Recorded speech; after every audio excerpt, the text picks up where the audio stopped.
Ladies and gentlemen, boys and girls, hello. How are you doing today? I'm good, thanks for asking. I'm ready to get this on. This might be my longest documentary of Elvis, man. Like, wow. I just realized that it said 2 hours and 16 minutes. I mean, dang, how much stuff you gotta cramp into this? Like, how much gospel did Elvis do? I mean, what are they gonna talk about? What else could they talk about for 2 hours? It's like a freaking movie. Dang. 2 hours and 16 minutes. Bear with me, guys. I think this is gonna take like almost 2 months for me to finish. It might.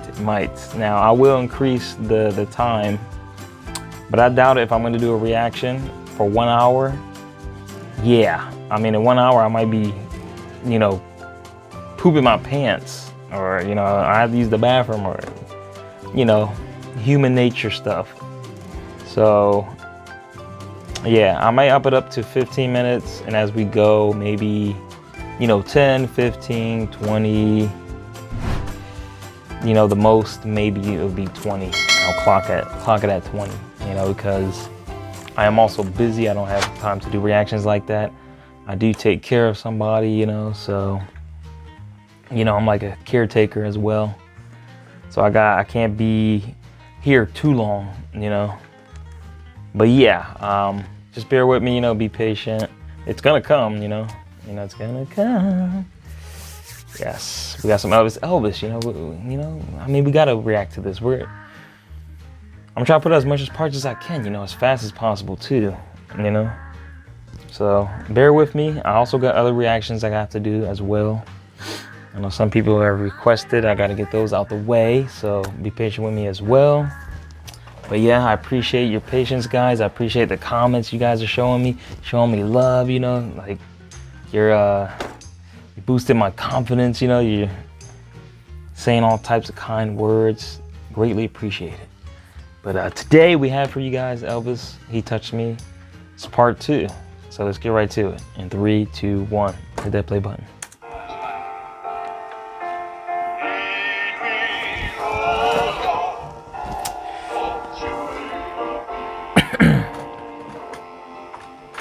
Oh, sorry.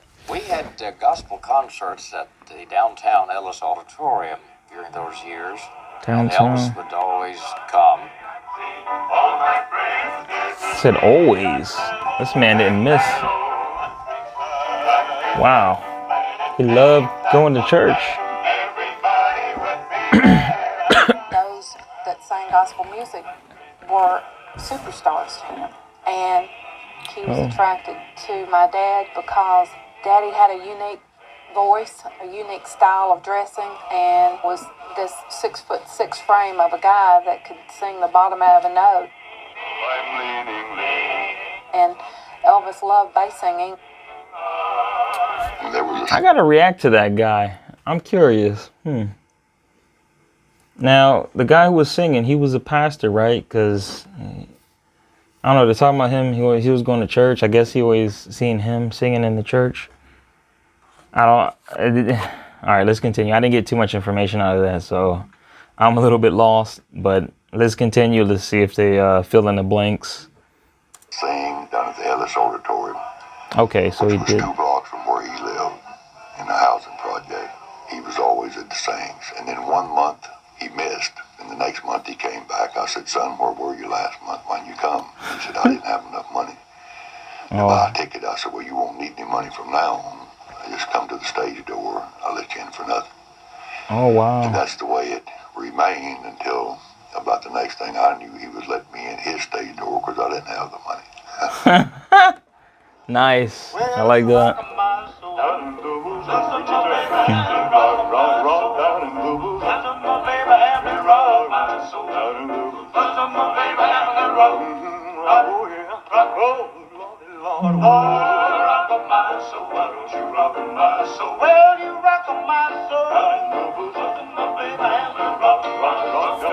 Oh, wait, that's him, right? Wow, I didn't even realize that. That's JD, right? I'm pointing right at him, the dude with the necklace. I can see it hanging.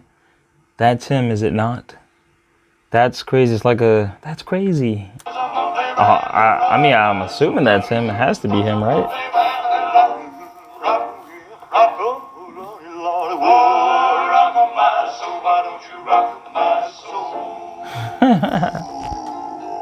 I knew it.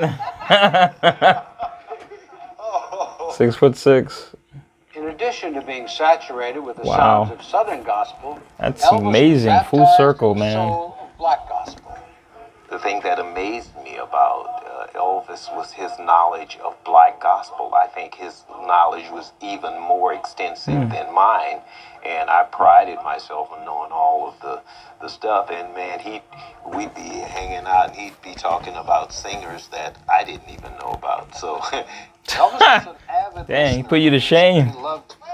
He had everybody. He had Harmonizing Four, the Golden Gate Man. Quartet. He had all those old black gospel records. He Never listened heard to of those him. things for hours and hours. Something. And that greatly influenced his gospel singing for sure, and I'm sure his rock music too. part of the deal was he always had a turntable, you know, back then it was with his record collection, because that was part of, I mean, they set up his music because he listened. I mean, that was part of his everyday ritual, is to play his favorite records, you know. But he knew everybody. Because he loved gospel music with such passion, he could think of no greater calling than to become a quartet singer. But it was a dream that would never be fully realized. The story got out that he auditioned for the... Huh. I can't wait to find out. That sounded like a punch to the gut. All right, let's see. Blackwood Brothers, and we told him he couldn't sing. Oh, because they were black? It's entirely untrue. I don't know where the story ever got started, but there was not a vacancy in the Blackwood Brothers, and he did not audition for us. In the meantime, somewhere along here was when Elvis went by Sun Studios and recorded the song for his mother on a little acetate disc for her birthday. Oh. With the help of music producer Sam Phillips, Elvis got the break of a lifetime in 1954. In a matter of months, he was transformed from a struggling truck driver to a successful recording artist. Wait, what? Elvis was a truck driver? Oh, wow, that's hard to do. I mean, I'm not sure what they mean by truck driver. I mean, if you're talking about like the big, huge, you know, the long trucks, my dad used to be as a truck driver. So that's tough. Like, wow, kudos to you, man. They make good money, actually. All right. Elvis' mania had begun, and with success came misunderstanding. To some, he was the personification of everything that was wrong about this new form of music called rock and roll. Controversy arose as preachers publicly opposed his music and stage performance. Huh. You know what's funny? They said, you know, in these other videos, you know, from what I hear, the people who were hating on Elvis was that the black community. Someone said that he was a devil or a demon. Like, really? This guy loved the gospel. Now, don't get me wrong, because, well, actually, demons, you know, why would a demon love gospel? That was his favorite thing, gospel music. And what way to get rid of evil than to sing some good old gospel music? You know what I'm saying? To scare away the demons. So obviously, I don't know. Maybe they were demons, you know, for hating on them. You know, if you're gonna hate on somebody, obviously, you got some demon issues in you. All right, let's go. The fan magazines wrote that he was vulgar, and it really hurt him, because he said, man, that's Vulgar. the farthest thing from my mind. I wouldn't do anything in front of my mother, or certainly I wouldn't do anything that my mother would see on TV that could be classed as vulgar. Actually, he cried when he found out that the people were putting him down about that. And he thought, well, what else can I do? That's all I've ever known. I do it in church. Sensitive. You know, just moved around in church. Wow. I mean, there's nothing wrong with being sensitive. I'm just saying, like, dang, I wonder how that came up about, like how he started crying, you know? I'm just curious, like, maybe someone hit a spot, you know, I'm thinking too deep into it, guys. Okay. So yeah, he's human. Obviously, he has emotions. I feel for him, you know, because it sucks to be put down. You know, even though we're men, they say men don't cry or whatever like that. yes, it's hard for men to cry, but you know, we got feelings too. That's crazy though. I didn't think he would cry like that, because when you get fame, you know, you would think someone would tell Elvis like, hey, you know, when you get out here, you know, you're gonna get some hate regardless of how good you sound or perform. It just happens like with me, you know, I do reactions, and you know, it's gonna come with hate because you're out there in public, you know, and people are trolls, you know, they're gonna troll you even, you know, for no reason, you know. I used to be a troll, I know how it is, so. But yeah, that's wild. Let's go, let's continue. And Colonel Parker said, just don't worry about it. Said they'll make you famous. Said you'll cry all the way to Hey, I like that. the bank with it. The police filmed the show. Take it to the bank. Because, That's what I'm talking about. Just shrug it off your shoulders, man. Shrug that hate. Like just toss it. something. And they said, man, he's got to be crazy. So the police came out and they filmed the show. So I couldn't move. I had to stand still. The only thing I moved was my little finger like that. That's funny. When he appeared on the Ed Sullivan Show in January 1957, one of the songs he wanted to sing landed him in a new and unexpected controversy. Peace in the Valley was his mother's favorite song. Peace of Nevada. Mom's favorite song. Noted. I'm gonna do a reaction to that. If he, you know, sung it, or if it's out there live. I want to hear it. And I'm guessing they're gonna play it. Watch, they're gonna play it next. I'm gonna be spoiled. And when we went to New York to the Ed Sullivan Show, they did not want Peace in the Valley. They didn't want a gospel song on that show. And he said, no, I told my mother that I was going to do Peace in the Valley for her, and I'm going to do it. But because he feels so keenly, this young man feels so keenly about Hungarian relief, he urges all of us through the country to remember that immediate aid is needed. So long before his benefit show is put on, he wants to remind you to send in your checks to your various churches, Red Cross, etc. Now he's going to sing a song. He feels that this is sort of in the mood that he'd like to create. Peace in the Valley. Look at his face, though. He looks disappointed, too. I had no idea that... I mean, well, of course I don't know, but I'm just saying, like, when you watch these videos, you have no idea what's going on behind the scenes. This is so juicy, guys. Like, wow. I gotta know more. Like, it's sad, though, too, because you don't know what's going on behind the scenes. You don't know, you know, what they're saying behind closed doors. And they rejected his song, but he said no, just like he did with the black girls, the 3 black women that were singing in his his background singers. Like, yeah, he vouched for them. He's like, no, I'm not gonna perform without my girls.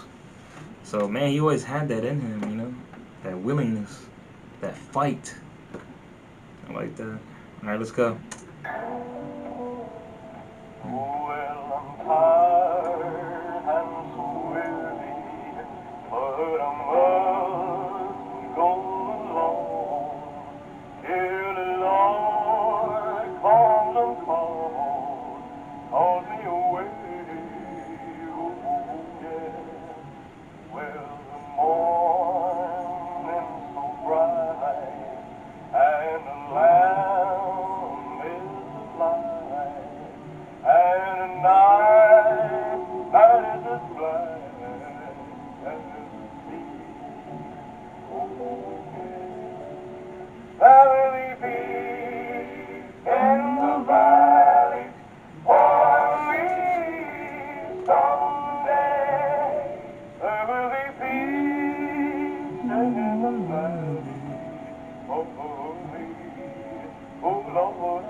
I wanted to say something. I think I lost my thought. I was trying to remember as I was listening to that.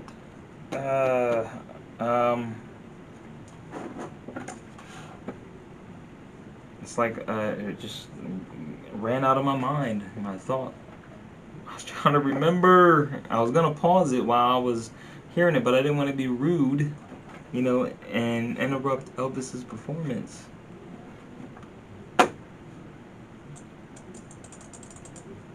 I'm sure it'll come to me eventually. Anyway, guys, let's continue. The response to Elvis performing gospel music on The Ed Sullivan Show was immediate and enthusiastic. Hoping to capitalize on the excitement Elvis had created, the decision was made to record a 4-song record, which included Peace in the Valley. It was an unqualified success.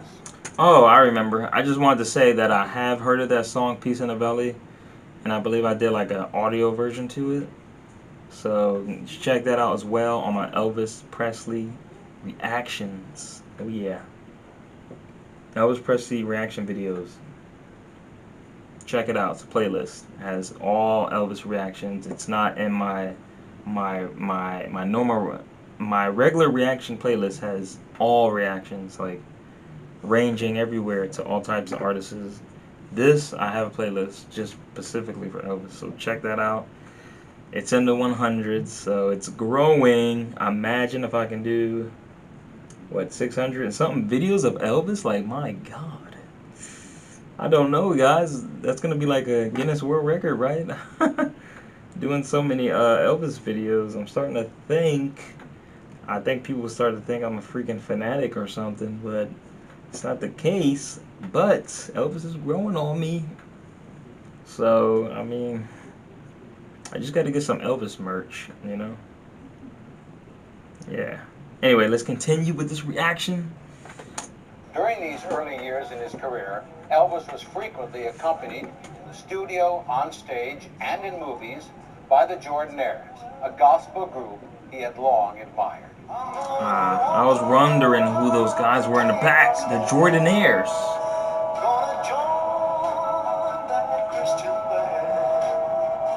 He's even singing about it.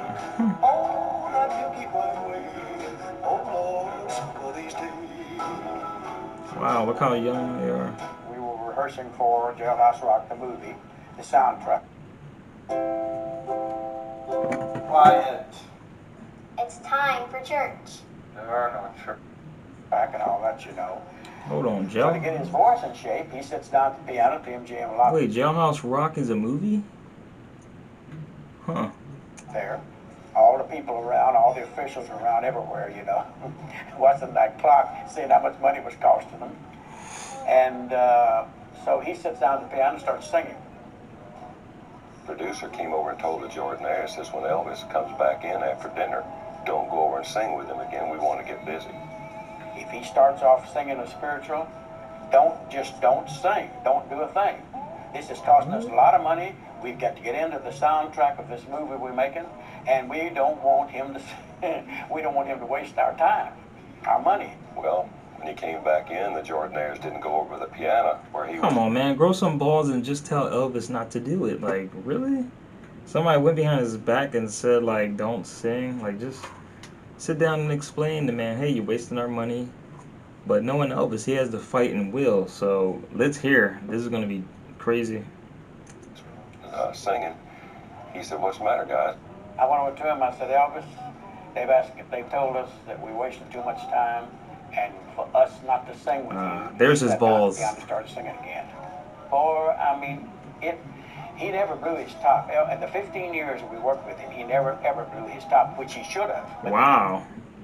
That I didn't know, guys. Now I like that. So Elvis didn't rage like that. He didn't have an abusive bone in his body, too. You know, from what I hear with the females, you never hear Elvis being abusive or anything like that. Maybe verbally, but I don't even think he did that verbally. It's just the southernness in him. Like, he was raised pretty well with from his parents.